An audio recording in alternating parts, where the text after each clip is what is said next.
Si vous aimez le mystère, le paranormal, et que vous souhaitez en savoir plus sur les recherches en cours, eh bien restez avec nous sur Fréquence Évasion et découvrons ensemble en compagnie de scientifiques et de témoins les phénomènes que l'on dit surnaturels. Patience, c'est dans une poignée de minutes sur Fréquence Évasion. Fréquence Évasion. Fréquence Évasion. Dans quelques instants, la clé du mystère sur Fréquence Évasion. Nous serons en compagnie de Serge Bassino qui a écrit plusieurs ouvrages, nous en parlerons tout à l'heure. Et nous allons parler aujourd'hui du voyage astral. À tout de suite. Soyez les acteurs de Fréquence Évasion. Réagissez à chaque instant dans le direct live au 09 79 35 29 60. Exprimez-vous en toute liberté sur la ligne des auditeurs 09 79 35 29 60. Pour participer à toutes nos émissions et pour votre promo sur l'antenne, contactez Fréquence Évasion, fréquenceévasion@hotmail.fr. Fréquence Évasion, l'interactivité et la libre expression. Fréquence Évasion. Fréquence Évasion. Serge Bassino, bonjour, merci d'être avec nous sur Fréquence Évasion dans la clé du mystère. Bonjour. Alors, nous vous avons invité pour parler d'un thème qui intrigue nombre d'entre nous. Il s'agit du voyage astral. Rappelons ce qu'est le voyage astral pour les personnes qui n'auraient pas entendu nos précédentes émissions. Alors, c'est un terme générique, voyage astral, parce que, normalement, il devrait s'appliquer justement à un mouvement qui se passe dans le plan astral. On nous dit voyage astral, en fait, le véritable terme, on devrait dire projection psychique, qui serait plus exact, mais voyage astral est plus communément employé. Alors, le voyage astral consiste à sortir de son corps, c'est-à-dire que la conscience qui est habituellement à l'intérieur de notre corps, qui se manifeste par nos pensées, etc., notre conscience qui est dans notre tête, comme nous disons, cette conscience donc qui est intérieure sort du corps et a la capacité soit de se promener, on va dire, sur le plan terrestre, matériel et voir les choses telles qu'elles sont, c'est-à-dire les pièces, les gens, les montagnes, les arbres, les vallées, etc. Soit alors monter en fréquence, c'est-à-dire que le corps psychique qui sort, ce qu'on appelle le corps psychique qui contient la conscience qui sort, monte en fréquence et va visiter ce que nous appelons des plans supérieurs, les plans astro, mentaux, etc. Voilà. Dans les grandes lignes, on va dire que le voyage astral consiste à la conscience intérieure qui sort du corps et qui va se promener. Alors nous avons plusieurs corps. Alors, vous parliez à l'instant du corps psychique. Alors parce qu'il y a des appellations qui sont différentes et les gens ne s'y retrouvent plus. Est-ce que le corps psychique, c'est le corps astral ou c'est autre chose ? Non, voilà, on va dire que, moi j'emploie les termes de ma spécialité, la psychologie ésotérique ou psyéso. Alors, en psyéso, on simplifie les choses. On sait très bien que nous avons plusieurs activités. Mais quand on parle de corps, outre le corps physique qui est le seul corps qui est dense, matériel, tous les autres corps sont éthérés, c'est-à-dire sont d'une fréquence vibratoire tellement élevée qu'on ne les voit pas, ils sont impondérables, on ne peut pas les toucher, on passerait à travers. Donc, ces corps-là, on emploie le mot corps comme on emploierait le nom corps d'armée, vous voyez, un corps d'armée, c'est-à-dire ensemble d'activités ou ensemble de personnes, etc. Donc les différents corps sont le corps vital, le corps astral, le corps mental, le corps bouddhique, et le corps causal, entre-temps, le corps bouddhique et le corps atmique. Nous avons, en comptant le corps physique, 7 corps. Bon. Encore une fois, ces corps, ce sont des termes génériques. Par exemple, le corps vital, c'est quoi ? C'est l'ensemble des activités vitales de notre corps, c'est-à-dire l'énergie qui circule dans le sang, toutes les énergies du fonctionnement organique, etc. Ça forme le corps vital. Le corps astral, quant à lui, est la somme des activités de nos glandes endocrines et de nos nerfs. On dit toute l'énergie nerveuse et l'énergie propre au fonctionnement électrochimique des glandes endocrines. Ça, c'est ce qu'on appelle le corps astral. Le corps mental, tout simplement, c'est la programmation cellulaire ou génétique. Le fait qu'une cellule est une cellule de peau, d'os, de cheveux, d'ongles, et ne se mélange pas. Ça fait partie du corps mental. Et bien sûr, dans le corps mental, dans sa partie supérieure, il y a tous nos processus mentaux, nos pensées, nos idées, tout ce qui consiste à nos processus mentaux, c'est le terme générique. Voilà. Donc ça, ce sont les principaux corps les plus communs. Le corps vital, astral, mental, le corps des activités biologiques, le corps des activités du système nerveux et de nos ressentis, de notre capacité à ressentir, et le corps mental qui est à la fois la programmation cellulaire et nos processus mentaux. Alors tout ça est bien entendu imbriqué comme une boîte à poupées russes. Tout est imbriqué. Voilà. On va dire que pour éviter de dire que ce qui sort du corps, c'est le corps vital, astral, mental, tout ça, parce que c'est un petit peu tout ça qui sort. Hein. Mais on va dire que quand on se dédouble, quand on sort du corps, quand on pratique ce qu'on appelle le voyage astral, à ce moment-là, tout ça c'est gainé. C'est dans une espèce de gaine, d'enveloppe éthérique, et cette enveloppe éthérique est appelée par les psyésos corps psychique. Ça permet, si vous voulez, de ne pas dire qu'il y a un tas de corps qui sortent, de ne pas les nommer. En disant que le corps psychique sort du corps, on sait qu'on dit que à la fois la conscience et toutes les activités intérieures, énergétiques du corps humain, tout ça, ça sort, et c'est pour ça que l'on peut ressentir un dédoublement. Par exemple, on s'imagine qu'en dédoublement, on va passer à travers les murs, oui, bien sûr, mais on peut sentir des émotions, on peut sentir, on a des sensations, et tout ça, c'est retransmis au corps, parce que justement, ce qui sort, c'est à la fois de la conscience, un pouvoir de motricité, l'extériorisation de la motricité. Ce qui sort aussi, c'est notre sensibilité. Donc ce qui sort, c'est un ensemble de choses qui concourent à former l'être humain. Voilà, l'être humain, c'est pas non plus qu'un corps de chair, c'est des pensées, des émotions, c'est un système nerveux, etc. Pour éviter à avoir dire ça, que ce qui est résumé par le corps physique pendant la journée, ce qui sort, c'est le corps psychique. Et il y a une autre façon, pour simplifier, pour ceux qui préfèrent, s'ils ne veulent pas dire corps psychique, on peut dire aussi l'âme. Qu'est-ce que c'est l'âme? C'est ce quelque chose qui sort et que nous appelons le corps psychique. D'accord. Alors c'est tout ce que nous sommes, sauf le corps physique. On laisse carrément le corps physique. Voilà, on laisse le corps physique et quelques énergies quand même, parce que le corps physique qui reste allongé dans le lit, on va dire, si on se dédouble pendant la nuit, ou qu'on fait une projection astrale pendant la nuit, le corps physique, il faut bien que le cœur continue à battre, il faut bien que les poumons respirent, il faut que le sang circule. Bon, donc toutes ces activités qui sont purement organiques, qui sont nerveuses, organiques, chimiques, etc., toutes ces activités-là sont sous la dépendance d'une partie de ce qu'on appelle le corps vital. On va dire que le corps vital, pour simplifier, il a 4 éthers, il a 4 subdivisions, et 2 de ces subdivisions sortent, et les 2 autres restent dans le corps de manière à assurer le fonctionnement vital du corps, de manière à ce que nous ne mourions pas. Voilà, parce que la différence entre un dédoublement ou un voyage astral et la mort, c'est que pour le voyage astral, c'est ponctuel, nous sortons, puis nous revenons dans notre corps à plus brève échéance, plus ou moins brève échéance, tandis que la mort, nous sortons de notre corps et nous ne rentrons plus. Et du coup, le corps dépérit, parce que les 2 éthers qui restent et qui font fonctionner le corps physique ne peuvent pas survivre plus de 24 heures sans être reliés aux 2 autres éthers. À ce moment-là, il y a déperdition d'énergie. En 24 heures, on va dire que la batterie humaine se vide et nous commençons à entamer le processus de putréfaction, on va dire. Alors, quelles sont les principales techniques pour sortir de son corps physique ? Alors, on pense qu'il y a une technique. Mais en fait, il y a autant de techniques que d'individus. Je vais essayer de m'expliquer, d'être le plus bref. Nous ne sommes pas tous au même niveau d'évolution. Ça, je pense que les gens l'ont compris. Il y a des gens qui sont très évolués, qui sont très lumineux, comme on dit, des gens qui sont des braves gens, des gens qui ont une certaine culture, etc.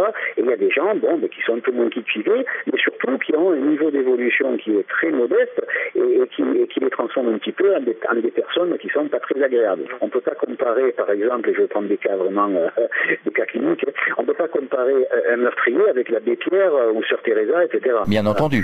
Voilà. Donc on s'imagine bien qu'une personnalité du genre de l'abbé Pierre ou de Sœur Teresa vibre à une fréquence et d'un niveau d'évolution très différent de la fréquence vibratoire et mentale et astrale d'un voyou, d'un violeur, d'un tueur, etc. Donc c'est un peu grossier ce que j'explique, mais c'est juste pour expliquer que non seulement il y a autant de méthodes de dédoublement ou de sortie en astral que de personnes, mais il faut bien comprendre que pour pouvoir sortir, il faut d'abord savoir se positionner. C'est un petit peu comme quand on a une carte au trésor et qu'il y a une croix dans un coin, on dit voilà, le trésor est là. Oui, c'est bien beau, on sait où est le trésor. Mais si on ne peut pas soi-même se positionner sur la carte, on ne pourra pas aller du point A nous-mêmes au point B, la croix qui représente le trésor sur la carte. De la même façon, il y a des gens dont la conscience se limite au niveau, on va dire, du plan astral, il y a des gens dont la conscience se limite au niveau du plan mental, et il y a des gens qui ont la conscience qui est située sur des niveaux supérieurs. Nous savons que dans le corps, nous avons entendu parler, pour ceux qui ne connaissent pas, il y a ce qu'on appelle les chakras. Voilà. Donc nous avons 7 chakras, et ça tombe bien parce que nous avons en gros 3 ou 4 types d'individus sur Terre. Nous avons quoi sur Terre? Le matérialiste pur et dur, nous avons le scientifique, nous avons le religieux et nous avons le spirituel, qui sont donnés à titre d'exemple et pour me faire mieux comprendre. Donc on va dire qu'une personne qui est religieuse et une personne qui est matérialiste ne va pas fonctionner à partir des mêmes chakras.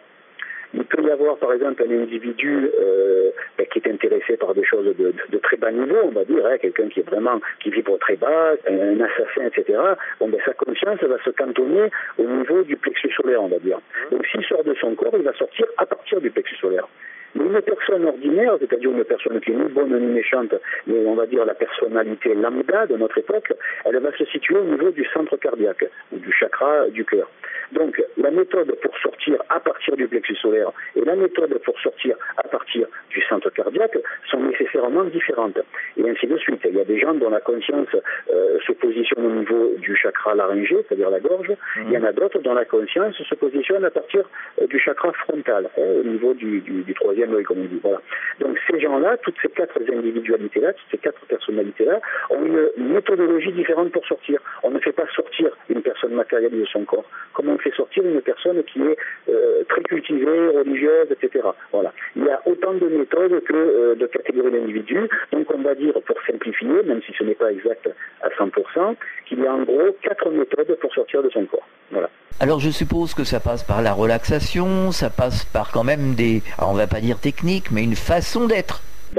On peut parler directement, mais je crois qu'on peut oser parler de technique, parce que, contrairement à ce que s'imaginent pas mal de gens, l'ésotérisme, c'est-à-dire vraiment les ésotéristes sont des gens qui sont spécialisés là-dedans, qui ne font pas parler, croire, etc., mais qui sont spécialisés là-dedans, qui ont travaillé 15, 20, 30 ans, 40 ans là-dessus, et qui maîtrisent bien leur sujet. Donc un ésotériste est quelqu'un qui maîtrise au moins intellectuellement la plupart des techniques qui permettent de faire ce qui pourrait surprendre certaines personnes qui ne sont pas initiées à ce genre de choses.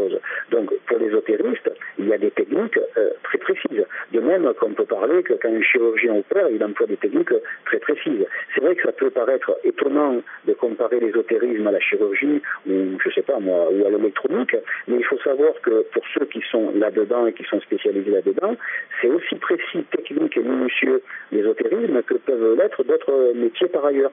Voyez, donc on peut parler, oui, de technique.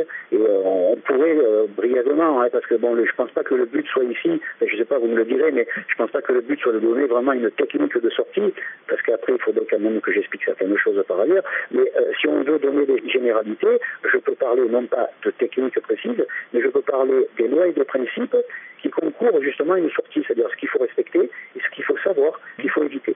D'accord. Alors justement, qu'est-ce qu'il faut savoir et qu'est-ce qu'il faut éviter ? Alors déjà, je vais commencer à l'envers, par ce qu'il faut éviter. Avant toute chose, il faut éviter 2 choses.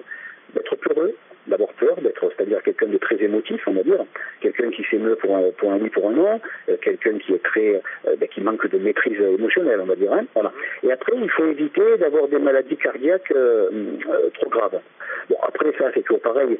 Malheureusement, il n'y a pas beaucoup de médecins qui se passionnent pour le sujet, mais un médecin pourrait expliquer mieux que moi et dire pourquoi il faut faire attention quand on a des faiblesses cardiaques ou des problèmes cardiaques. Il faut savoir que dans le dédoublement ou la sortie de corps ou le voyage astral, comme on dit, il faut savoir qu'à un moment donné, justement, pour que le corps et l'âme se dissocient, le cœur est obligé d'accélérer son rythme pour transmettre de l'énergie à certaines zones du corps. Et la seule façon de transmettre de la force vitale ou de l'énergie à certaines zones du corps, c'est de faire circuler le sang plus vite, de manière à alimenter en énergie ces zones du corps. Donc une personne qui a des problèmes d'arythmie, une personne qui a des problèmes cardiaques, il vaut mieux qu'elle évite d'avoir le cœur qui s'emballe, parce que ça peut durer, je sais pas moi, entre 30 secondes et 1 minute. Donc il est certain que si en plus la personne s'affole et croit qu'elle confond ça avec une attaque cardiaque, elle risque d'avoir des soucis. Donc les 2 choses à éviter, tout d'abord, et ça c'est très important, il faut le souligner, je pense, ne pas être peureux, parce que si on a peur, ça va être la catastrophe, je vais expliquer après pourquoi, ne pas avoir peur et surtout ne pas avoir de problèmes graves cardiaques. Je ne parle pas de la personne qui a quelques petits soucis, je parle des personnes qui sont vraiment limite en sursis. Voilà, ça c'est la chose à ne pas faire. Alors, au niveau de la peur, c'est une chose qu'il faut savoir qui est importante. L'être humain est complètement géré par ses pensées. On pense qu'il est géré par ses émotions, or c'est faux, parce que l'émotion n'est qu'un résultat. Chaque fois que nous pensons, nous produisons un sentiment, si c'est une pensée banale, ou si c'est une pensée qui nous touche, nous produisons une émotion. Donc chaque fois que nous pensons une chose, nous produisons une émotion qui est connexe, qui est reliée à cette pensée. Donc aussi souvent que nous allons penser la même chose, nous allons ressentir la même chose. Or, il faut savoir que dans le processus de voyage astral, de dédoublement, appelons ça comme on veut, dès que la personne sent qu'elle va sortir, il lui vient un tas d'idées. Et des idées qui peuvent être, par exemple, oh là là, mon Dieu, qu'est-ce qui va m'arriver? Est-ce que j'ai bien fait de faire ça? Est-ce que je ne vais pas le regretter? Est-ce que je vais pouvoir retourner dans mon corps? Est-ce que je vais ne pas me perdre? Est-ce qu'on ne va pas me piquer mon corps pendant que je suis dehors? Il y a un tas d'idées assez décousues et assez amusantes, enfin, quand on s'y connaît un petit peu, mais qui peuvent quand même produire des émotions très fortes. Or, il faut savoir qu'une fois que ces pensées ont produit des émotions très fortes, le seuil vibratoire de l'individu baisse d'un coup. Il chute en fait. Notre fréquence vibratoire, qu'elle soit physique, qu'elle soit vitale, astrale, mentale, causale, etc., quel que soit le niveau considéré, notre fréquence vibratoire dépend en exclusivité de nos pensées et des émotions qu'elles produisent immanquablement. Donc, par exemple, si j'ai une pensée négative, si j'ai une pensée qui dit « Oh là là, qu'est-ce qui va m'arriver et si je mourais là maintenant, seul chez moi, personne qui le sait, j'ai fermé les volets, j'ai fermé les rideaux, enfin, j'ai fermé à double tour ma porte d'entrée, autant me retrouve dans une semaine. » Si la personne commence à penser ça, et que par ailleurs, malheureusement pour elle, elle est douée, parce qu'il y a des gens qui sont doués pour sortir et ils ne le savent pas, et qu'elle est douée pour sortir et qu'elle sort quand même, parce que généralement on ne sort pas, si on a ce genre d'idée. On va dire qu'elle est douée, qu'elle a un système nerveux très pointu, c'est une personne qui sent le savoir et peut-être médium, channel, voyant, etc. Donc c'est une personne qui est douée pour le psychique. Donc qu'est-ce qu'elle fait? Elle a ce genre de pensée, elle le sort. Et bien, il faut savoir qu'elle va sortir dans le bas astral. Et pourquoi dans le bas astral? Parce que ce qui conditionne, on va dire, la qualité de la sortie, ce sont nos pensées tandis que nous sortons. Je sais pas si oui, alors, complètement, on vous suit. Voilà. Donc si par exemple, je vais prendre des exemples grossiers, si je pense à l'amour universel, à la beauté quand je sors, je vais me retrouver sur les plans supérieurs. Et si je pense à des choses horribles qu'on m'a faites, à des émotions de très basse fréquence, que je veux tuer quelqu'un, que je vais étrangler volontiers, je vais me retrouver dans le bas astral, c'est-à-dire vraiment l'opposé et complémentaire. Donc, quand je vais me retrouver dans le bas astral, vous allez me dire, oui, mais et alors, qu'est-ce qui se passe dans le bas astral? Ben, il se passe que c'est un endroit qui est hanté, entre guillemets, par toutes sortes de pensées, de haine, de jalousie, ce sont des espèces de forces-vie, on appelle ça des forces-vie, c'est-à-dire ce ne sont pas des gens, ce ne sont pas des individus comme vous et moi ou comme les auditeurs, ce sont des forces vivantes mais qui sont impersonnelles. Par exemple, une énergie de jalousie est vivante. Elle n'a pas une conscience qui lui est propre, ce n'est pas une individualité. C'est comme un égrégore. Voilà, comme un égrégore, ou comme on appelait avant, maintenant on n'emploie plus souvent, mais avant nous appelions ça des démons ou des larves. Bon voilà, la différence entre un démon et une larve, c'est très simple, très brièvement. Un démon, c'est une pensée très négative, destructrice ou morbide, et une larve, c'est une émotion de très basse fréquence. Par exemple, jalousie, haine. Voilà, ça, ce sont des larves. Et une idée de meurtre, c'est un démon. Voilà, un démon, c'est pas un être. Hein. Il faut arrêter de parler comme si nous étions encore au Moyen-Âge. Sont démoniaques nos idées destructrices. Et les larves, c'est toutes les émotions qui découlent de ces pensées. Les deux sont indissociables. Là où il y a une larve, il y a un démon. Là où il y a un démon, il y a une larve. Autrement dit, là où il y a une pensée de haine, il y a une émotion qui est appropriée à cette pensée, c'est-à-dire qui est très basse fréquence. Donc, quand nous sortons et que nous avons des pensées comme ça qui peuvent nous faire peur, ou qui peuvent nous effrayer, ou qui peuvent, au pire, des idées comme ça de meurtre, je ne sais pas, à ce moment-là, on se retrouve dans la base astrale et on se retrouve entouré de ce genre de démons et de larves. C'est pour ça que j'ai précisé avant, pour pas que les gens croient qu'il y a vraiment des démons avec des queues fourchues. Les gens sont très enclins à suivre ce genre d'idées, mais bon, voilà, ce genre d'idées, elle est démoniaque. Voilà, parce que ça crée des formes dans la tête qui sont pas très bonnes et qui peuvent venir nous hanter par la suite. Donc une personne qui va sortir dans le bas astral, elle va pas sortir nécessairement dans le bas astral de tout le monde. Elle va sortir tout d'abord dans son bas astral. Parce qu'en fait, ce que j'aimerais dire, maintenant, c'est une chose qui n'est pas connue en français. Je vous en donne la primeur, on va dire. Il faut savoir que ce qu'on appelle aujourd'hui, à notre époque, le voyage astral, la sortie de corps, etc., d'ici, allez, 100 ou 150 ans, je dirais, on rigolera en pensant que des gens croyaient que quelque chose à l'intérieur de nous sortait dehors. En fait, il faut savoir que ce qu'on appelle le dédoublement, c'est simplement la conscience de l'être humain qui s'extrait, qui prend du recul, d'un point de vue purement psychologique, avec ses propres conditionnements mentaux, avec ses propres peurs. Si vous préférez, tandis que nous sommes dans notre corps, comme nous disons à notre époque, alors en fait, tout simplement, vous voyez, tous les états d'esprit et les émotions avec lesquels nous faisons corps, c'est ça le corps. On va dire que nous faisons corps avec notre corps, bien sûr, de chair, mais on fait surtout corps avec notre façon de penser. Donc, l'idée signifie, je vais m'expliquer, signifie être complètement identifié à, être associé à. Si nous faisons corps avec des pensées de haine et des émotions qui sont en correspondance avec la haine, nous faisons corps avec quelque chose d'une très basse fréquence. Bon, quand nous sortons de notre corps, en fait, nous ne sortons pas de notre corps, nous nous extrayons ponctuellement de nos processus mentaux. C'est-à-dire qu'on peut prendre du recul et on peut les regarder comme s'ils avaient une existence distincte de nous et propre. Donc, une personne qui sort dans le bas astral, elle va se retrouver entourée de ses propres démons à elle, de ses propres émotions, de ses propres larves. Donc elle aura l'impression, et beaucoup de gens avouent, tiens, toute cette nuit, je me suis battu avec des démons, ils m'entouraient, j'avais l'impression de les connaître. Mais évidemment, cette personne n'était pas dans un monde extérieur à elle, elle était rentrée, en croyant sortir de son corps, en fait elle était rentrée en plein dans ses processus mentaux, et elle se battait avec eux. On marque une pause dans la clé du mystère, on revient dans quelques instants. Réactualisez régulièrement toutes vos applications iPhone et Android sur les sites de Fréquence Évasion Radio et Monte Carlo Azur, fréquenceévasion.com, fréquenceévasion2.com et montecarloazur.com. Fréquence Évasion. Fréquence Évasion. Nous sommes de retour sur Fréquence Évasion, c'est la deuxième partie de la clé du mystère. Nous sommes en compagnie de Serge Bassineau, nous parlons du voyage astral. Ça me fait penser à certaines personnes qui ont vécu des NDE négatives et qui disent qu'ils s'étaient retrouvés avec des formes géométriques, enfin des choses insensées et qui tournaient en boucle. Voilà, les formes géométriques, c'est typique du plan mental. Bon, je vais pas entrer dans les détails, mais on va dire le cinquième sous-plan, il est rempli de ces genres de formes géométriques. Donc une personne qui médite ou qui sent qu'elle se met à vibrer, que les yeux fermés, elle voit d'abord des couleurs et ensuite des formes géométriques, c'est une personne qui a déjà atteint en fréquence le cinquième sous-plan mental, ce qui est déjà pas mal. Donc voilà, c'est juste comme ça au passage, pour ceux qui se posent la question, pourquoi je vois des triangles, des ronds, des carrés, voilà.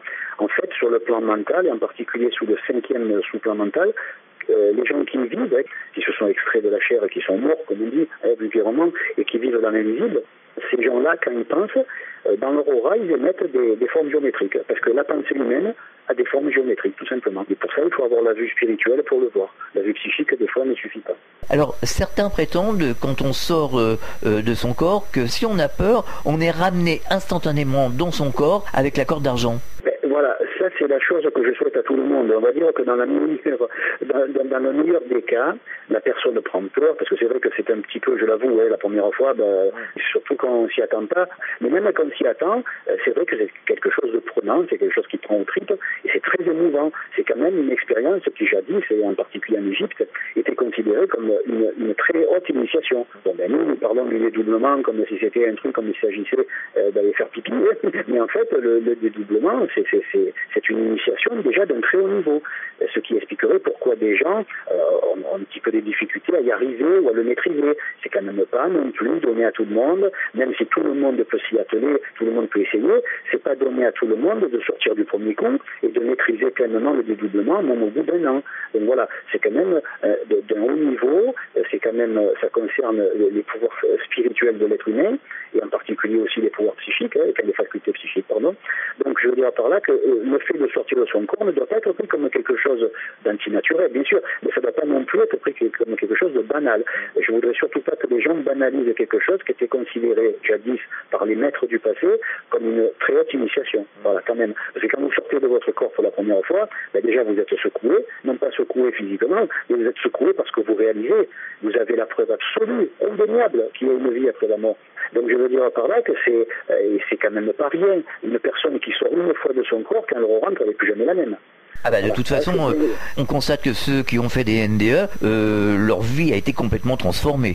Ben oui, tout à fait. Parce que bon, comme on dit, en fait, pour revenir à ce que je disais tout à l'heure, et peut-être que ça donnera une meilleure idée de où je vais en venir, je disais tout à l'heure qu'on verra dans 100 ans, peut-être, je dis 100 ans, ça peut être 20, 30, j'en sais rien, et on verra dans 100 ans que les gens rigoleront en pensant que ceux de notre époque croyaient qu'on pouvait sortir de son corps, alors qu'en fait, on ne fait que s'extraire de nos processus mentaux de manière à se distinguer d'eux, de pouvoir les voir, et on ne peut pas juger d'une chose qu'on ne voit pas. Tant qu'on fait un avec une chose et qu'on est mélangé à elle, voilà. Donc il faut se distinguer. Pourquoi nous prenons un miroir pour nous coiffer? C'est parce que nos yeux sont incapables de voir le sommet de notre tête, de manière à prendre un certain recul et voir les choses. De la même manière, on va dire que quand nous sortons, donc comme je le disais, quand nous sortons, nous prenons du recul avec nos processus mentaux. Donc qu'est-ce qui s'est passé au niveau, on va dire, d'un point de vue purement psychologique, parce que c'est ma spécialité quand même.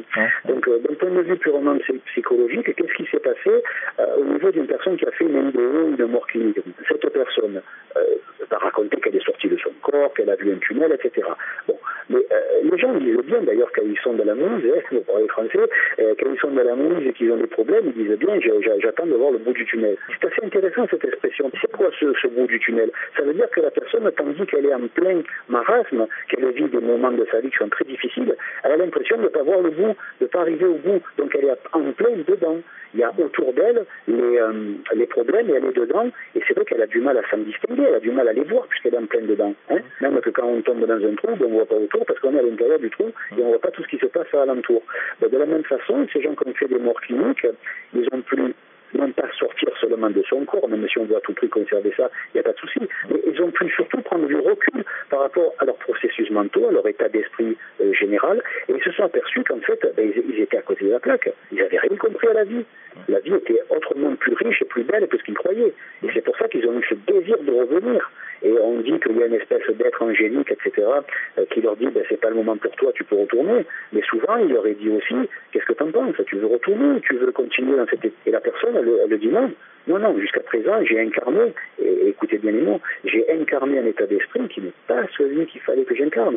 Je veux retourner dans mon corps de manière à incarner un nouvel état d'esprit. Et bien sûr, au moment où la personne rentre dans son corps, en même temps, elle s'infuse à nouveau dans ce même état d'esprit, et après, comme elle est dedans, elle ne le voit plus. Mais comme elle a eu ce recul ponctuel et psychologique, en fait, c'est pas une mort clinique qu'elle a faite, c'est une mort initiatique. La personne a tué le vieil homme, elle a tué la vieille femme, l'ancienne personnalité, et c'est une autre personne complètement transformée qui re-rentre dans le corps.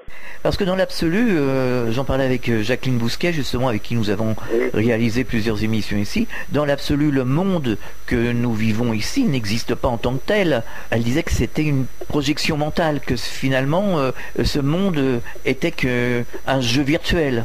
Voilà, de toute façon, ce que disait Jacqueline Bousquet, c'est quasiment mot pour mot, à part qu'elle c'était une scientifique, c'est quasiment mot pour mot ce qu'enseigne la la psychologie ésotérique ou l'ésotérisme en général. Voilà, c'est juste les termes qui diffèrent, mais bon, on va pas c'est sur quelques mots. Si les sens sont les mêmes, il suffit de donner des approximations et voilà, on sait de quoi on parle. Mais c'est vrai que, alors, je dirais pas que, comme certains orientalistes disent que le monde est illusoire. Bon, j'ai envie de leur dire, donc le monde n'est pas illusoire, mais il faut comprendre une chose qui est celle-ci. C'est dans l'absolu. Elle disait, ce monde-là n'existe pas en tant que tel, nous le rêvons. Et elle disait, ça me faisait rire parce qu'elle disait, en réalité, c'est un véritable cauchemar. Oui, voilà. En fait, d'un point de vue technique, ce monde existe en esprit et dans notre mental collectif. En gros, ça veut dire que si nous ne pensions pas, ou ne rêvions pas ce monde, pour reprendre ces termes, si nous n'avions pas dans notre esprit l'idée de la matière, cette matière n'existerait pas ou n'existerait plus. Nous maintenons dans notre esprit, nous maintenons l'image de ce monde. On a la volonté de vivre, d'incarner certains états d'esprit. Et c'est pour ça qu'il existe, par cette volonté d'incarner une manière d'être, un état d'esprit. Bon. Donc si nous ne tenions pas l'imagerie mentale de ce monde n'existerait pas ou plus. Mais seulement, c'est au niveau collectif. Voilà, comment on peut le gérer d'un point de vue intellectuel? Parce que c'est bien beau, on comprend qu'il y a une part de vérité dans le fait que ce monde est illusoire. Mais en même temps, il a beau être illusoire, quand on s'assoit sur la chaise, on passera à travers. C'est très facile d'expliquer cela, de l'expliquer d'une manière à la méthode de la psyéso. Je ne suis pas un scientifique, loin de là. Donc voilà comment on peut l'expliquer. On dit que les plans sont invisibles, ce qu'on appelle les plans invisibles. Nous qui sommes sur Terre, on va dire que le plan astral, par exemple, ou le plan mental sont des plans qui sont visibles. Alors, pourquoi ils sont visibles? Parce qu'ils vibrent sur une fourchette de fréquences qui échappe à nos sens. Autrement dit, à nos sens de la vue, du toucher, de l'audition, etc. Bon. Maintenant, si le monde invisible se mettait à baisser en fréquence vibratoire, alors d'abord il deviendrait perceptible à la vue, après il deviendrait peut-être audible, et peut-être qu'à un moment donné, s'il baissait encore plus, il deviendrait tactile. Il serait plus impondérable, on pourrait le toucher. Il aurait un poids, une mesure, voilà. Mais c'est parce qu'il vibre trop haut qu'on ne peut pas le toucher. Bon. Maintenant, imaginons que nous sortions de notre corps et que nous allions sur le plan astral, sur le plan mental, peu importe les termes. Bon. Nous allons sur un des plans invisibles ou des mondes invisibles. Bon.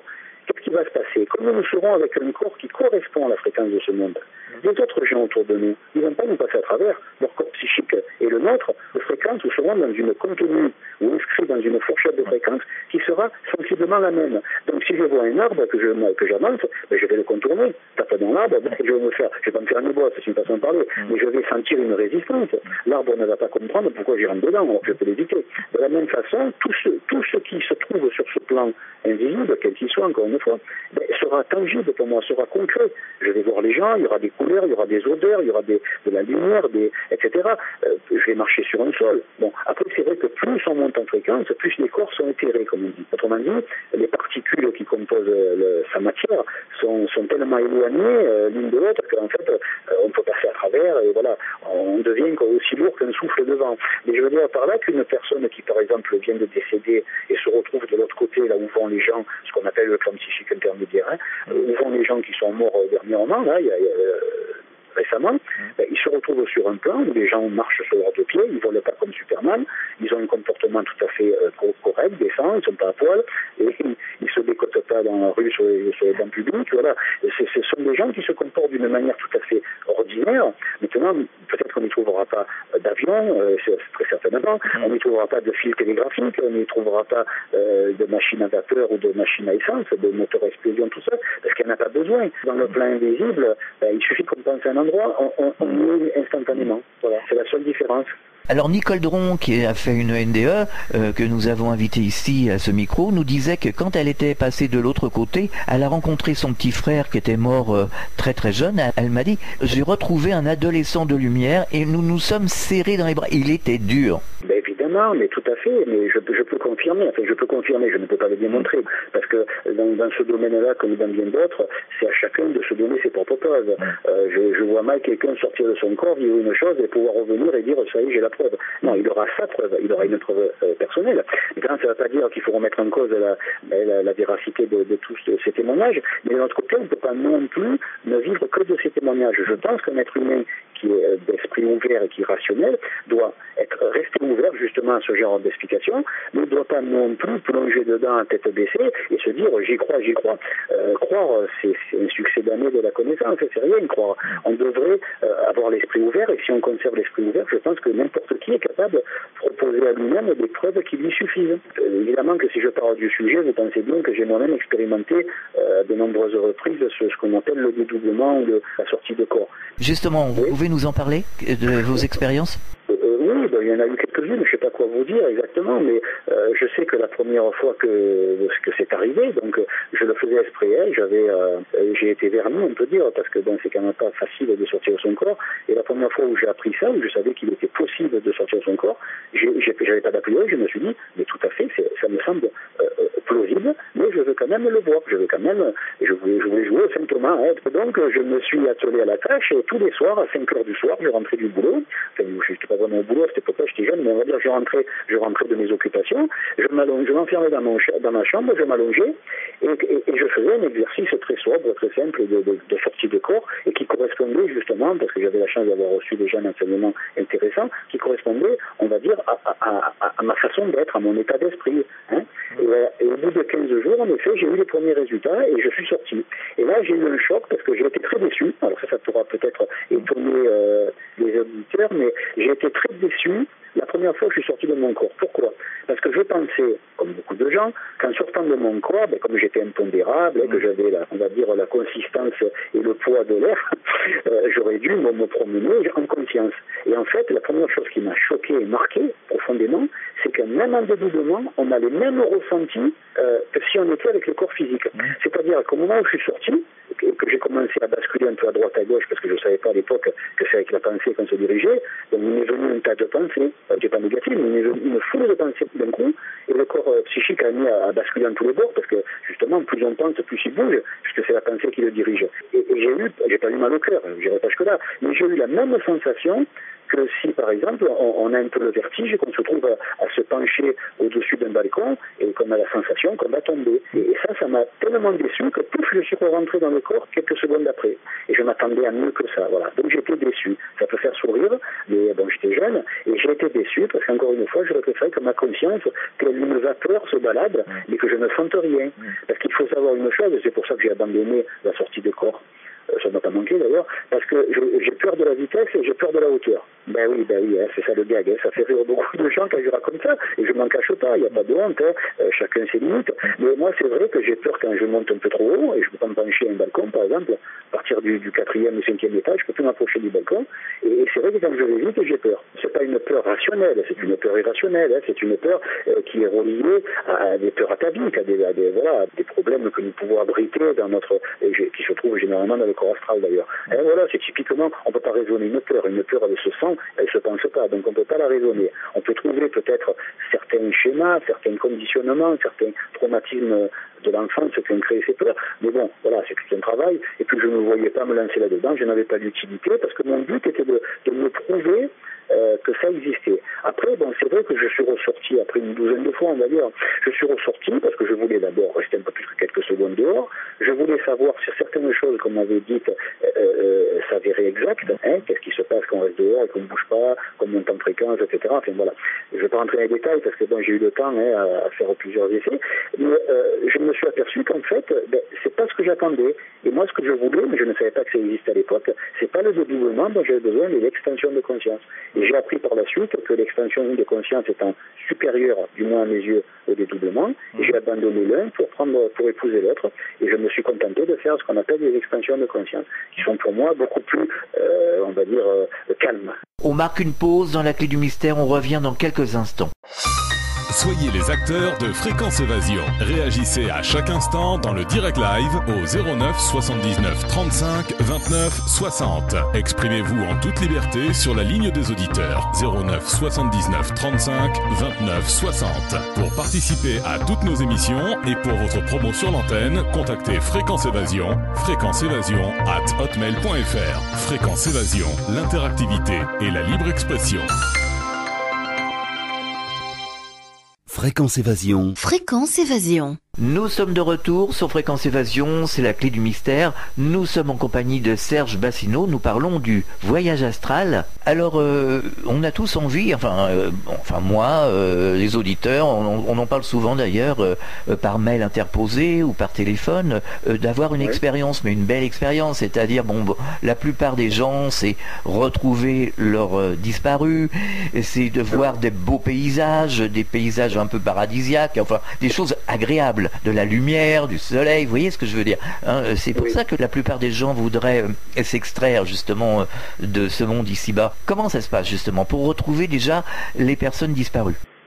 Voilà, il ne faut pas confondre une simple sortie de corps sur le plan éthérique, comme on appelle, alors je m'explique, sortie de corps sur le plan éthérique, ça veut dire que quand vous sortez, vous êtes dans votre chambre, si vous êtes allongé dans le lit, vous voyez votre chambre, vos meubles, vous vous retournez, parce qu'on sort généralement de face, vous vous retournez, vous voyez votre corps allongé. Et voilà, si vous voulez faire l'expérience, vous pouvez monter au plafond, vous n'avez pas à travers, ou descendre, si vous êtes à l'étage, ou traverser les murs. Moi je me suis fait peur quand j'ai traversé le mur, parce que du coup, je me suis retrouvé avec le vide en bas, et hop, je suis rentré, ça m'a fait peur. J'avais pas peur du dédoublement, j'avais l'impression d'être fait pour ça. J'étais contrarié, mais vraiment, ça vous aurait fait rire de la discussion que j'ai eue après avec un ami, il était mort de rire, parce que j'étais à la fois vexé, trompé, trahi, j'étais vraiment en colère d'avoir des sensations physiques, même en m'extrayant du corps. Je me suis dit, mais ce corps, il a me fait le temps. Voilà, c'était amusant.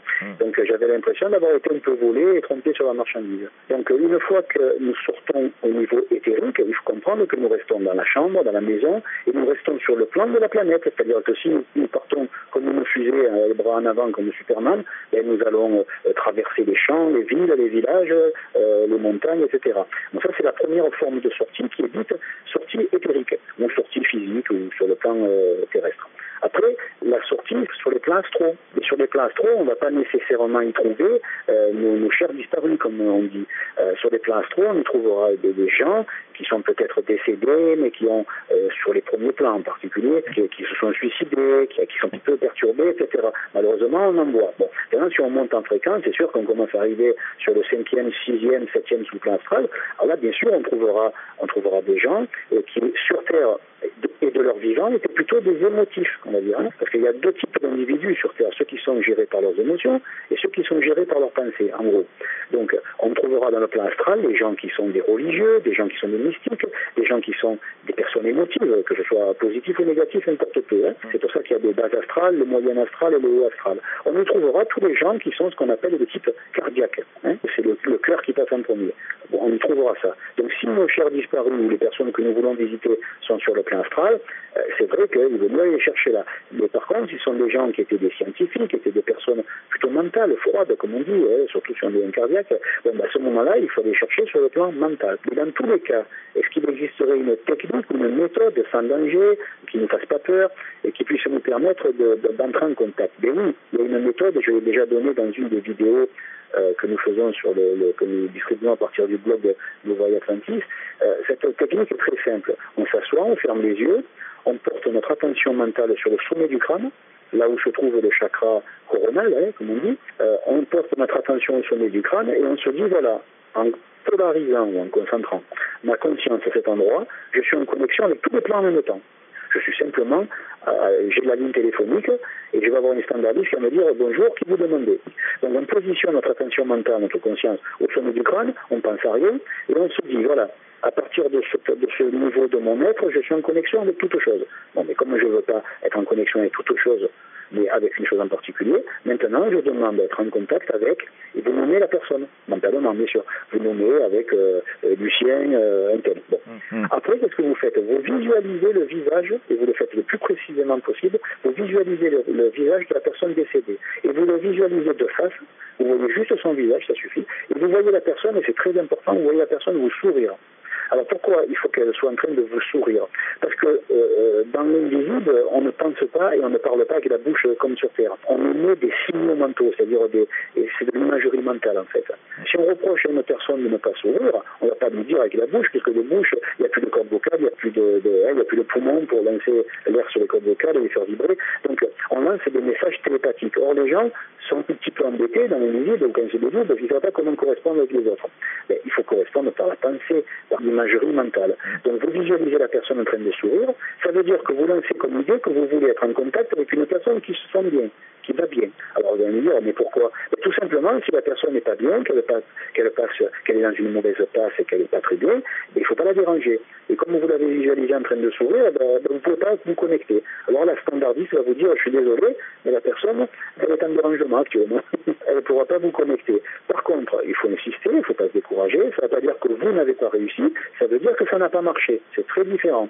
Et la nuance est très importante à saisir. Donc c'est pas que vous n'avez pas réussi, c'est que ça n'a pas marché. Donc ça peut venir d'autres conditions indépendantes de votre volonté, surtout indépendantes de vos capacités propres. Donc vous recommencez une heure après, 2 heures après, le soir, le lendemain, etc. Il ne faut pas se décourager. Il faut le faire. Bon, moi je dis que pour être sûr d'avoir un contact, on peut le faire pendant, 3 semaines, 3 minutes par jour, ou alors un peu le matin, un peu le soir. C'est pas important, c'est pas ce qui compte, c'est d'être dans ce qu'on fait. Vraiment concentrer sur le sommet du crâne et dire voilà, je veux rencontrer un tel, Lucien Machin, hop, vous fermez les yeux et vous visualisez le visage de la personne tel qu'elle était de son vivant et bien sûr en bonne santé. Hein. Et là, si c'est possible, parce qu'il n'y a pas que vous, hein, c'est comme sur Terre, on ne rentre pas chez les gens comme ratés en disant voilà, j'ai envie de te voir, on a à foutre ce que toi tu as envie de faire. Si vous visualisez la personne souriante, c'est comme si vous frappiez à sa porte en disant puis-je entrer? Et là, on ne vous répond pas, comme sur Terre. Il n'y a pas de l'autre côté. On garde aussi quand même, on a un peu une figure, comme on dit, on garde un peu les principes de la politesse. Bien sûr, il est plus présent même, je pense que c'est plus présent de l'autre côté qu'ici. C'est pas qu'il est plus présent, c'est que si vous ne manifestez pas, vous ne rentrez pas. Ça veut dire que si vous ne manifestez pas du respect qui est dû à une personne ordinaire, hein, qui n'est pas plus étonnant que vous, mais si vous ne manifestez pas ce respect, qui est un petit peu le fil conducteur des contacts mentaux ou de l'invisible, vous allez être refoulé ou ça ne marchera pas. Parce qu'on va considérer que vous êtes vous êtes quelqu'un qui n'est pas intéressant et qui n'a pas de raison qu'on s'intéresse à vous, puisque vous n'êtes pas intéressant. Voilà, hein. Chacun se positionne et c'est nous-mêmes qui nous jugeons. Hein. Si on a un comportement qui est indécent, on est jugé comme indécent. Si on n'est pas intéressant, on est jugé comme quelqu'un de pas intéressant parce que c'est nous qui l'avons choisi par notre comportement. Je veux dire que c'est plus incisif, comme on dit. Ici, on peut passer outre. On peut être aimé même si on ne mérite pas. On peut être écouté même si on est plutôt casse-pied. Mais de l'autre côté, non. De l'autre côté, il n'y a pas... La télépathie, elle fonctionne selon des règles absolues qui n'ont rien à voir avec l'éthique et la morale, de toute façon. Mais de toute façon, à notre niveau, on a bien compris que plus on se comporte d'une manière raisonnable, et plus on est en harmonie avec les lois et les principes qui régissent le fonctionnement de l'esprit. Donc, pour terminer l'exercice, une fois qu'on est concentré au sommet du crâne, qu'on a visualisé la personne en souriant, on lâche l'image et on dit, voilà, j'attends. Autrement dit, on fait comme quand on est au téléphone. Si on fait que parler, la personne ne peut pas nous répondre. Si la personne ne fait que parler, on ne peut pas lui répondre. Voilà. Donc, c'est comme si on était au téléphone, on dit, voilà, j'aimerais te voir, j'aimerais que tu sois en bonne condition, et si tant est que tu puisses me recevoir, bien sûr, si tu peux me recevoir, je suis d'accord pour avoir un contact. Et là, vous attendez. Et s'il n'y a pas de contact, ça veut dire que pour l'instant, le contact n'est pas opportun, il serait judicieux d'essayer une autre fois. Voilà, tout simplement. Alors, nous sortons, paraît-il, tous les soirs, donc pendant nos rêves, pendant que nous dormons, nous sortons de notre corps. Alors là, j'en reviens à tout à l'heure à ce que vous me disiez par rapport à votre expérience, par rapport au vide justement, à la stabilisation du corps astral. Là, il n'y a pas de problème. Ça marche comme sur des roulettes. C'est un peu comme les personnes qui meurent. Elles n'ont pas de problème. Ça marche bien le corps astral. Alors, voilà, je vais vous expliquer. Il faut comprendre que l'être humain a deux modes de fonctionnement. Le fonctionnement autonome, du même qu'on a un système nerveux autonome, un fonctionnement autonome et un fonctionnement conscient. Ou si vous préférez, un fonctionnement conscient et inconscient. Bon, c'est quoi le fonctionnement autonome du corps? Déjà, on le connaît. On sait que le cœur, il bat sans nous, les poumons respirent tout seuls, on n'est pas obligé de se concentrer sur la digestion pour qu'elle se produise, etc. Donc, on sait bien qu'en nous, il y a une intelligence qui s'occupe de tous les processus autonomes du corps. Cette intelligence s'appelle le subconscient. Bon, ce subconscient, donc il fonctionne en dessous du seuil de la conscience, ce subconscient a pour ordre de s'occuper de tout quand nous ne sommes pas occupés à quelque chose. Par exemple, si je me concentre sur un sujet précis, le subconscient se retire. Si je ne m'y concentre plus, le subconscient revient. Autrement dit, le subconscient a pour ordre de s'occuper de toute la partie dont je ne m'occupe pas. C'est pour ça que quand nous nous mettons à respirer consciemment, ou plus exactement volontairement, le subconscient est déconnecté. Il faut faire attention à ce qu'on fait parce que, nous respirons sciemment, nous respirons exprès, c'est nous qui le maîtrisons. Mais si on oublie de respirer, non, le subconscient reprend le relais, sa partie. Voilà. Bon, de même, ce que je vais en venir, c'est simple, de même que nous avons un fonctionnement autonome du corps, de la même façon, nous avons aussi un fonctionnement autonome psychique. C'est-à-dire que si nous perdons conscience, et il est important de noter le truc, si nous perdons conscience, autrement dit, si nous nous endormons avant de sortir de notre corps, alors à ce moment-là, c'est le rôle du subconscient de tout gérer. Et il le gère parfaitement. Parce que c'est son boulot, c'est son métier. Et le subconscient est la partie de notre être qui est reliée au divin. Alors, plus parfait que ça, il n'y a pas. Donc, on va dire que le subconscient ne se trompe jamais. S'il nous fait sortir de notre corps, il va nous mener là où il doit nous mener. Mais bon, je ne rentre pas dans les détails, ça nous mènerait trop loin, mais on va dire que le subconscient, c'est exactement ce que nous devons vivre durant la nuit et où nous pouvons éventuellement le vivre. Donc il va gérer tout ça et ça sera parfait. Même si nous avons un cauchemar, il a reçu l'ordre de nous faire avoir ce cauchemar et de faire en sorte qu'il se déroule correctement. Ça paraît aberrant, mais pourtant, même ce que nous appelons nous le mauvais, ce qui à nos yeux est mauvais, et que des fois, peut-être quelques années après, peut devenir positif, le subconscient, lui, ne cherche pas à savoir si c'est bon ou mauvais. Il reçoit des ordres, et ces ordres, il les exécute parfaitement, ou du moins à la lettre. Par contre, c'est vrai que si nous sortons de notre corps avant de perdre conscience, donc avant de nous endormir, c'est la partie consciente de l'être humain, le moi, comme on dit, c'est le moi objectif qui gère le processus. Et comme il gère un processus qu'il ne maîtrise pas, et c'est ça qui est important, il ne le maîtrise pas, parce que surtout quand on sort pour la première fois, ou même les 10 premières fois, honnêtement, avant de maîtriser ne serait-ce que l'équilibre dans les déplacements, à moins que vous soyez né, verni et doué naturellement pour la chose, c'est très difficile. Ça nécessite au moins 3 ou 4 sorties pour arriver à se démerder, à tenir en équilibre et pas partir en arrière, ou la tête en bas, les pieds en l'air, ou que sais-je encore. Voilà. Donc ça peut être assez cocasse d'ailleurs, quand on raconte ce genre d'expérience. Mais avant la maîtrise, c'est le moi objectif, la conscience objective, relative au sens, donc, qui gère le processus. Bon, autant dire que c'est un enfant de 5 ans qui s'occupe de gérer une entreprise multinationale. Oui. Alors finalement, pour ceux qui meurent, là, c'est plus le subconscient qui fonctionne, si je vais vous poser une question toute bête. Combien de fois êtes-vous mort de cette vie? Jamais, non. Voilà.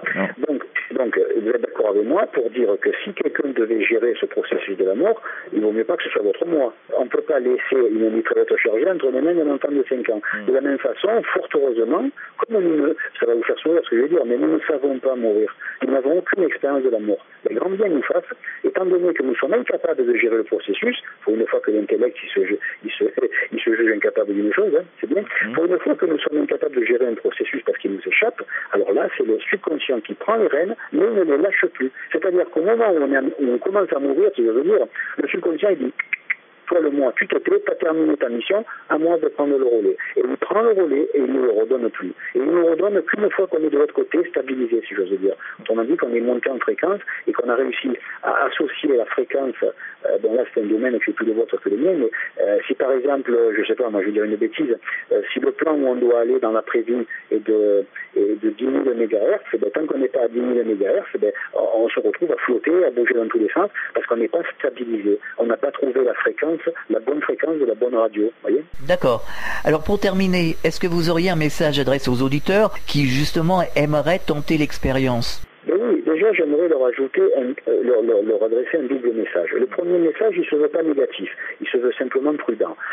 J'aimerais qu'ils considèrent l'expérience du dédoublement comme on peut considérer une aventure d'alpinisme. C'est-à-dire qu'il y a des gens qui vont partir, ils partent, ils ont du matériel d'alpinisme, ils partent en pleine montagne, et une fois qu'ils sont en pleine montagne, ils se sont aperçus qu'ils n'ont jamais ouvert un livre d'alpinisme, qu'ils ne savent même pas faire un nœud, et ils se retrouvent des quelques centaines de mètres plus bas et écrasés sur un rocher. Pourquoi ?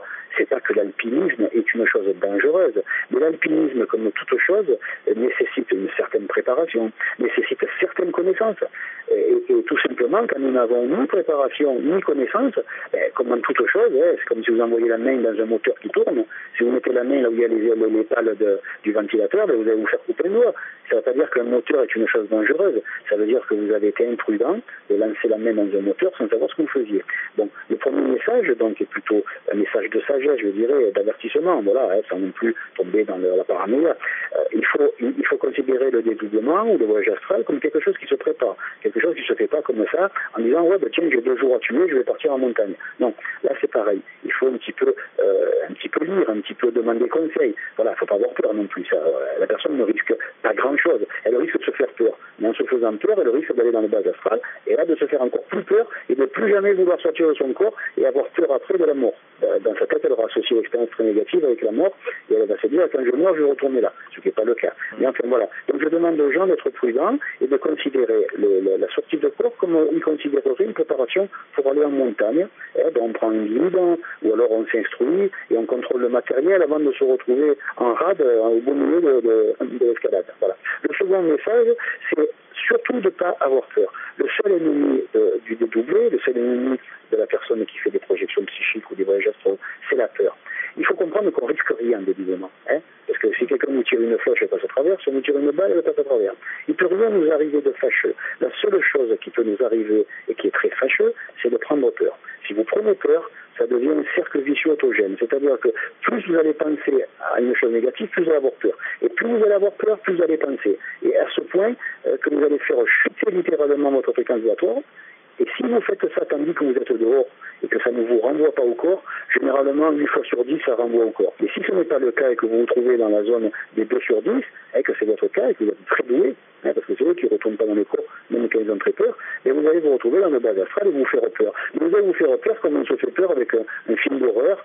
Les gens qui ont vu pour la première fois l'Exorciste, il paraît qu'il y a eu, ça a été une catastrophe. Et de là, de la même façon, il faut juste craindre le fait de se faire peur. Voilà, c'est le seul risque, entre guillemets, le seul risque qu'il y a. Et surtout, par contre, à l'inverse, on va dire, si les personnes qui sont orientées vers ça ont la capacité de le faire, je les encourage à le faire. Je leur dis pas qu'il faut à tout prix, mais je les encourage. Pourquoi ? Parce que de toutes les initiations que peut passer l'être humain tandis qu'il est sur Terre, c'est peut-être la plus magnifique et la plus inspirante. D'accord. Alors pour terminer brièvement, vous avez écrit plusieurs ouvrages. Est-ce que vous avez écrit un ouvrage justement sur la sortie de corps ? Disons que je n'ai pas, du moins pas encore, écrit d'ouvrage directement sur la sortie de corps, mais indirectement, j'ai écrit un ouvrage qui traite de l'après-vie.